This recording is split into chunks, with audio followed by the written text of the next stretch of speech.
안녕하세요. 신 HSK 4급 영상 강의 HSK 매니아의 김미경입니다. 일주일 동안 안녕하셨어요? 날씨가 굉장히 추워졌는데요. 오늘 아침 목도리를 꽁꽁 두르고 갔는데도 굉장히 바람이 막 스며들더라고요. 여러분 감기 조심하시고요. 12월 시험 차근차근 준비하시기 바랍니다. 오프라인 시간표는 다음과 같으니까요. 시험 준비하시는 분들 많이 와서 들어주시고요. 자, 그러면 오늘 강의를 시작하도록 할게요. 자, 오늘은 다시 독해 2부분인데요. 문장을 읽으시고 어떤 문장이 더 먼저 와야 되는지 문장의 순서를 잡는 문제인데요. 자, 그럼 일단 오늘 문제 먼저 풀어보실까요?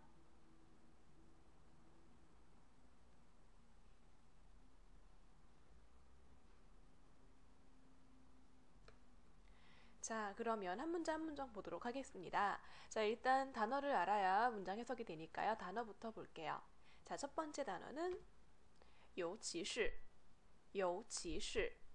尤其是라는 말은요, 특히나 라는 뜻입니다. 특히나 이것은 더 그렇다 라는 뜻이죠. 尤其是. 그 다음 儿童, 儿童. 명사로 아동. 市场, 市场. 명사로 시장. 可能 가능하다 있을 수 있다 可能 가능하다 있을 수 있다 变化 变化 명사로 변화입니다. 자, 그럼 단어를 다 봤으니까요. 쭉 외우셨지요? 지울게요. 자, 단어를 지우고 해석을 해보도록 하겠습니다. 尤其是儿童市场的可能变化 이렇게 되는데요. 자, 일단 이 문장에서 가장 중심을 두고 봐야 될 것은 尤其是라는 말이에요. 잠깐 설명을 볼까요? 자, 尤其是라는 말은요, 특히나 이것은 더 그렇다라는 뜻이라고 방금 말씀을 드렸는데요. 尤其是의 뒤에 시가 동사로 뭐뭐이다의 시거든요. 그래서 그 뒤에는 뭐만 오냐면 품사가 명사만 옵니다. 만약에 요거는 덤으로요. 만약에 시가 없고 尤其만 쓰인다면 그 뒤엔 동사가 올 수 있거든요. 자, 그러면 이 문장이 중요한 게 뭐냐? 그 뒤에 명사만 올 수 있고요. 그리고 尤其是라는 말은요. 그 중에서도 특히나 라는 말이거든요. 그러니까 앞에 어떤 것이 나오지 않으면 尤其是는 혼자 쓰일 수가 없어요. 그러니까 예를 들어서 이런 문장이요. 我希望大家都幸福尤其是你 이렇게요. 자, 我希望 나는 희망합니다 라는 뜻이죠. 希望 나는 희망합니다. 무엇을 그 뒤에가 전부 다 시황의 목적어인데요. 大家都幸福 모두가 행복했으면 좋겠어요. 그런데 그 모두 중에서도 尤其是你 당신이 더 그랬으면 좋겠어요 라는 뜻이죠. 그러니까 앞에 따지야라는 게 있으니까 그 중에서도 즉 따지야의 중에서 한 명을 더 특히 꼬집는 거죠. 니를 꼬집는 거예요. 그러니까 앞에 따지야가 없으면 尤其是라는 말을 쓸 수가 없는 거죠. 자, 그러면 감이 오십니까? 저번에도 한번 했었죠? 이렇게 첫 번째 문장이 될 수 없는 단어가 와 있어요. 그러니까 A번은 첫 번째 문장으로 고르시면 안 됩니다.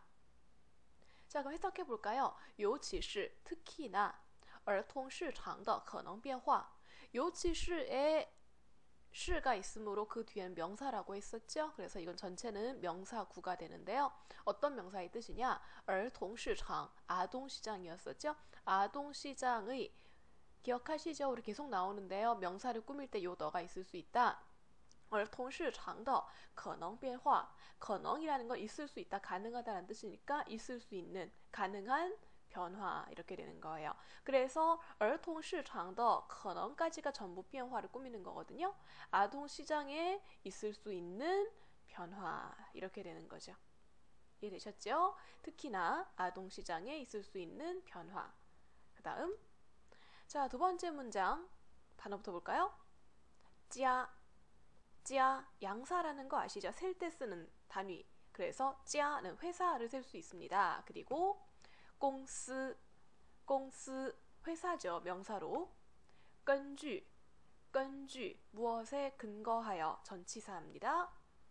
未来 명사로 미래 市场 한번 나왔었죠. 시장 判断 판단 명사입니다. 자, 익히셨죠? 그럼 지울게요. 자, 这家公司根据对未来市场的判断 이렇게 되는데요. 자, 这家公司 여기까지가 주어고요. 이 회사는 해놓고 그리고 根据가 나오는데요. 이거의 품사가 전치사, 개사입니다. 그럼 개사라는 게 뭐냐? 어떻게 쓰이는 거냐? 잠깐 설명을 볼까요? 자, 전치사 혹은 개사라고 부르는데요. 이 말은요, 혼자 못 쓰여요. 자, 끈주의 뜻이 뭐였었죠? 무엇에 근거하여 였었죠. 그럼 무엇에라고 할 때 그 무엇이 들어가지 않으면 말이 안 되잖아요. 그래서 그 무엇을 어디에 쓰냐면 이 전치사 혹은 개사의 뒤에다가 씁니다. 그걸 뭐라고 하냐면 전치사의 목적어가 된다고 해요. 그러면 그 무엇이 들어가서 무엇에 근거하여라는 말이 되어야만 쓸 수 있으니까, 즉 전치사 혹은 개사는 그 뒤에 목적어를 받아서 뭐가 된다? 전치사 구가 되어야만 쓸 수 있다라는 말입니다. 자, 그러면 그렇게 되는 거 한번 볼까요? 첫 번째, 在家休息. 여기서 전치사는 요 在인데요. 在가 뭘 목적어로 받았냐면 家를 목적어로 받은 겁니다. 그러니까 즉 在家 요렇게가 전치사 구가 되는 거예요. 그럼 전치사 구 만들어서 어디다 쓰려고 그러냐? 주로 동사를 꾸민 데 씁니다. 쉬, 시우시 얘를 꾸미는 거죠. 자, 그럼 在家 집에서 이렇게 되죠. 집에서 시우시 쉰다 이렇게 되는 거예요. 보통 동사를 꾸밉니다. 그런데 어떤 경우도 있을 수 있냐? 옆에 잠깐 볼까요? 对我的态度. 자, 전치사 계사는 对입니다. 그러면 얘가 뭘 받았냐? 我를 받았어요. 그래서 对我 나에 대해서 이렇게 됐거든요. 원래는 얘가 동사를 꾸며서 나에 대해서 뭐 어떻다 이렇게 와야 되는데 그 뒤에는 타이도 태도라는 명사가 와 있습니다. 그러면 나에 대해서 태도 하면 말이 안 되죠. 그럼 어떻게 바뀌죠? 나에 대한 태도라고 바뀌죠. 그러면 그 역할을 이 너가 한다고 보시면 돼요. 또 나왔죠. 명사를 꾸밀 때 쓰는 말. 对我的态度 그러면 나에 대한 태도 이렇게 되는 거죠. 자, 다시 할게요. 전치사, 개사라는 건 혼자 쓰일 수가 없고 그 뒤에 목적어가 와서 뭐가 된다? 전치사 구가 돼요. 구가 돼서 뭘 하냐면 在家가 돼서 시우시를 꾸미듯이 집에서 쉰다가 되듯이 동사를 꾸며요. 동사를 꾸미는데 어떤 것들은 너가 붙어서 명사를 꾸밀 수도 있는 거죠. 그래서 对我的态度 하면 나에 대한 태도 이렇게 된다라고 했었죠. 자, 이렇게 열심히 전치사 설명을 했는데요. 그러면 적용을 시켜봐야겠죠. 根据라는 것이 전치사, 개사로 무엇에 근거하여 라는 뜻이었어요.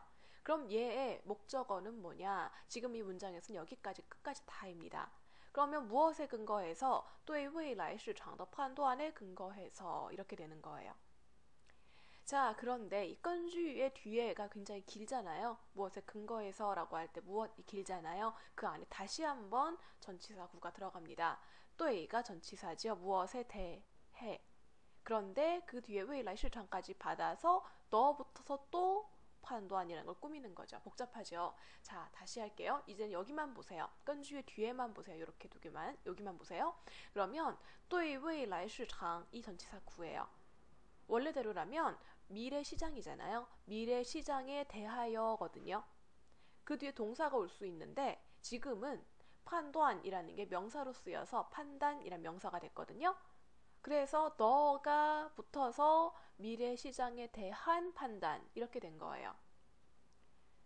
자, 그러면 어떠냐? 对未来市场的判断이라는 거 미래 시장에 대한 판단이란 명사가 된 거죠. 그게 다시 건주의 목적어가 돼서 미래 시장에 대한 판단에 근거하여가 된 거예요. 자, 그러면 전체를 다시 해석해 보면 주어가 这家公司 이 회사는 건주 무엇에 근거하여 뭐에 근거해서 对未来市场的判断 미래 시장에 대한 판단에 근거해서까지가 된 거예요. 그러면 이 회사는 미래 시장에 대한 판단에 근거해서 뭘 한다 이렇게 나와야 되는데 아직 수로가 없는 거죠. 이해되셨죠? 자, 그러면 다음 문장. 자, 다음 문장 做出了更准确而实际的计划. 자, 일단 단어부터 볼게요. 做出 요건 한 단어는 아니고요. 做가 동사고 出가 보어로 온 건데요. 이거랑 이어지는 단어가 있으니까 그 단어 먼저 보죠. 计划 이게 목적어예요. 做出에. 그러면 做出计划라고 하면 계획을 만들어내는 거니까 즉 계획을 세우는 거죠. 자, 그러면 이 안에 있는 更准确而实际的 여기에 단어 볼게요. 更 더욱 부사죠. 더욱 准确 정확하다 라는 오차가 없다라는 형용사예요. 实际 현실적이다라는 얘도 형용사로 쓰인 거예요.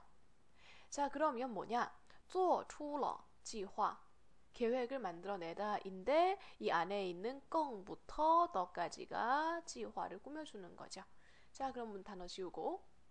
자, 做出了 세웠다, 만들어냈다. 무엇을? 계획을. 어떤 계획을? 더욱 정확하고 현실적인 계획. 이렇게 되는 거예요. 여기서부터 여기까지 꾸미는 말.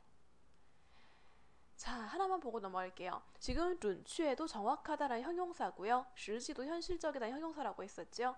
그러면 정확하고 현실적인 해가지고 이어줄 때 뭐가 필요하냐?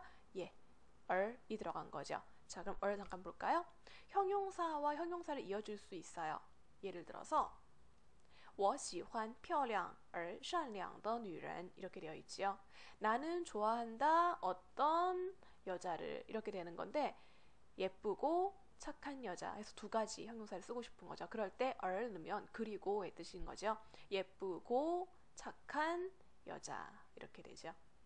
자, 그래서 이것도 마찬가지예요. 准确 정확하고 实际 현실적인 계획 이렇게 되는 거죠. 자, 그러면 이 문장은 뭔가 이상하지 않나요? 주어도 안 나왔는데 갑자기 수로 만들어내다가 나오고 목적어 계획을 만들어냈대요. 더 정확하고 실질적인 계획을 만들어냈다. 주어가 없죠. 자, 그러니까 이 문장도 첫 번째 문장이 될 수는 없을 겁니다. 자, 그러면 A, B, C 문장을 다시 보도록 할까요? 자, 우리가 A, B, C 문장 해석하면서 처음 문장에 올 수가 없는 단어들을 보았죠. 그걸 전부 다 표시하면 이렇게 됐어요. 尤其是 하고 자, 수로하고 목적어가 나왔는데 주어가 없어서 첫 번째 문장이 될 수 없다라고 했었죠. 그럼 자연스럽게 첫 번째 문장은 B번이 되겠죠. 자, 그러면 이 회사는 根据 근거하여 对未来市场的判断 미래 시장에 대한 판단에 근거하여 좀 근거하여 뭐 했을까요? 미래 시장에 대한 판단에 근거해서 그렇죠. 계획을 세웠겠죠. 做出了计划 계획을 만들어냈다. 이렇게 되는 건데 그럼 A가 남았죠. B하고 C번 이어지는 거니까 A번 남았는데 A번은 尤其是 특히나 그랬어요. 특히나 아동시장에 있을 수 있는 변화 이렇게 되죠. 그러면 특히나라는 건 어떤 것들 중에서 하나를 강조한 거잖아요. 그러면 아동시장에 있을 수 있는 변화라는 건 어떤 것 중에 포함되어 있는 걸까요? 여기 미래시장에 대한 판단에 포함되어 있는 거겠죠. 미래시장에 대한 판단 중에서 특히나 아동시장에 있을 수 있는 변화 이렇게 되는 거예요. 그러니까 이 요치수는 어디에 붙는다? 이 미래시장에 대한 판단이 뒤에 붙는 거예요. 그러면 B번하고 A번하고 먼저 이어지고 그것에 근거해서 계획을 세운다 이렇게 되는 거겠죠. 자, 그래서 처음부터 보면 这家公司 이 회사는 根据 무엇에 근거하여 뭐에 근거해서 对未来市场的判断 미래 시장에 대한 판단에 근거해서 그 중에서도 특히나 아동 시장에 있을 수 있는 변화에 근거해서까지가 다 끈주에 걸리는 거죠. 이 회사는 미래 시장에 대한 판단, 특히나 아동 시장에 있을 수 있는 변화에 근거해서 뭐 했다? 做出了计划 계획을 세웠다. 更准确而实际的 더욱더 정확하고 실질적인 계획을 세웠다. 이렇게 되는 거예요. 문장이 굉장히 딱딱하고 그리고 전치사 구가 나눠져가지고 이어져 있어서 굉장히 어려운 문제였는데요. 가끔 여러분들이 이거를 제 도움 없이 그냥 한 번에 뚝 풀었다고 하면 굉장히 높은 수준에 있으신 거라고 생각하시면 됩니다. 자, 그럼 답은 B, A, C 이렇게 되겠죠. 자, 오늘 강의는 여기까지 하고요. 이 강의는 네이버 카페와 그리고 고려중국센터 홈페이지 네이버 블로그에서 보실 수 있고 다운로드도 받으실 수 있습니다. 이메일로 문의사항 주시고요. 다음 업데이트는 다음 주 수요일로 예정되어 있고요. 그리고 한어소폰 교시는 12월 5일로 변경되어 치러지게 됩니다. 자, 그러면 저희는 일주일 후에 다시 보도록 할게요. 수고하셨습니다. 안녕히 계세요.